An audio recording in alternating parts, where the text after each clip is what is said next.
Ngayong araw nga ay inabang na ng aming electrician itong makapal na wire. Simula dito sa panel board hanggang dito sa poste ng Meralco. At pinalibal nga namin ulit yung bakod para makasigurado na pasok pa kami sa minimum height. Bago nga kami pumunta sa bahay, bumili nga muna kami ng Sahara. At baka nga kasi bigla silang magpalitada sa firewall, makalimutan pa nga lagyan nito. At dito naman sa may hagdan, magsisimula na nga silang magkabit ng mga tubular. Nabanggit ko na nga din yun sa inyo dati na yung railings papuntang attic, na puro tubular nga yung ipapalagay namin para safe sa mga bata. Medyo mataas na nga kasi yun at para kahit maglambara sila, hindi sila malalaglag. Tapos na nga kasi sila mag-welding ng mga trusses. Kaya yung railings papuntang attic naman ang gagawin nila. At kailangan nga muna nilang unahin yun bago sila magsimula magkisame. Dito naman ay nagpasok na yung aming electrician ng mga alambre. Simula nga dito sa mga ilaw hanggang dito sa mga switch. At etong bintana naman sa loob ng kitchen ay nabago na nga din. At nakapaglinya na nga ulit ng mga saksakan dito sa may bandang dirty kitchen. At yung mga tubo naman ng tubig ay nagpadagdag nga kami dito sa may bandang laundry area. Dahil nakalimutan palang lagyan ng linya ng para sa gripo. At sa mga nagsasabi naman na hindi daw matibay itong tubo na ginamit namin sa tubig, ay kahit mabaluktot nga yan ay hindi nga nababalik. Habang nagbabakod nga sila sa likod ng bahay, nabanggit nga namin kung pasok pa ba sa 9 meters. At kakakulit nga namin, eto nga si Foreman sinukat ulit simula sa kalsada. At tinagal-tagal na nga namin nagpapagawa ng bahay, ngayon lang namin na-get kung paano nila ginagamit etong hose na may tubig. At pati nga tong si Willie, parang nabunutan na nga ng tinik dahil ang tagal niya nang iniisip kung paano nga daw ba gamitin to. Ang technique lang pala dito, kailangan magpantay yung tubig. Mababa nga kasi yung kalsada namin dito at yung lupa namin at kalsada hindi magkapantay. Kumbaga, yung kabilang gilid pababa. Kaya pag galing ka doon sa mababang part at tumingin dito sa bahay namin, talaga namang malaki tignan. Kumbaga, madaya tignan. 3 meters nga daw ang dapat na minimum height ng bakod. At kulang pa nga kami ng kalahating hollow block. Pero sabi nga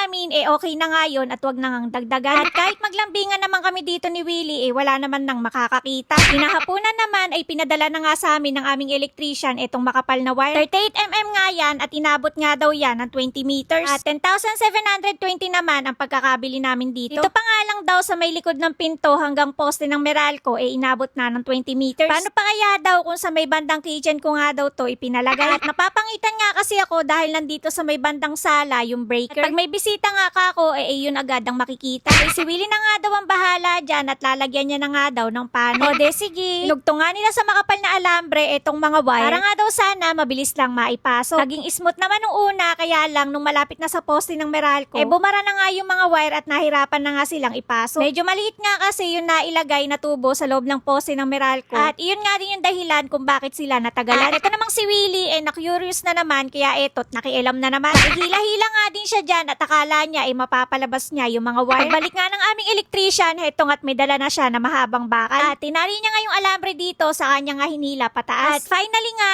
napalabas na nila tong mga wire na kanina pa nila pinapalabas. Sabay nga kami natuwa dyan habang siya naman pawis na pawis. At okay na nga din tong panel board namin dahil lahat nga nakaabang na. At siguro yung susunod na balik niya kapag nagkikisame naman. At dito naman sa may bandang parkingan, pinapalinis na nga to ni Foreman. Dahil lahat yata ng flooring dito sa labas, bubuhusan na nila. Etong mga poste naman ng mga bakod, tapos na din ngayong araw. Kaya bukas, mabubuhusan na nga din lahat yan. At ramdam na talaga namin na nasa finishing stage na kami. Dahil halos lahat ng ginagawa nga dito sa bahay, puro pagpupulido na lang. At uunahin nga daw muna nilang buhusan yung flooring sa labas. Para nga daw mailatag ng maayos yung mga GI pipe bago sila magpalitada. At siguro, para makakilos na nga din sila ng maluwag. Kaya hanggang dito nga muna ulit yung update ko sa inyo ngayong araw. Kaya naman, wag mo akong kakalimutang i-follow. Bukas na lang uli!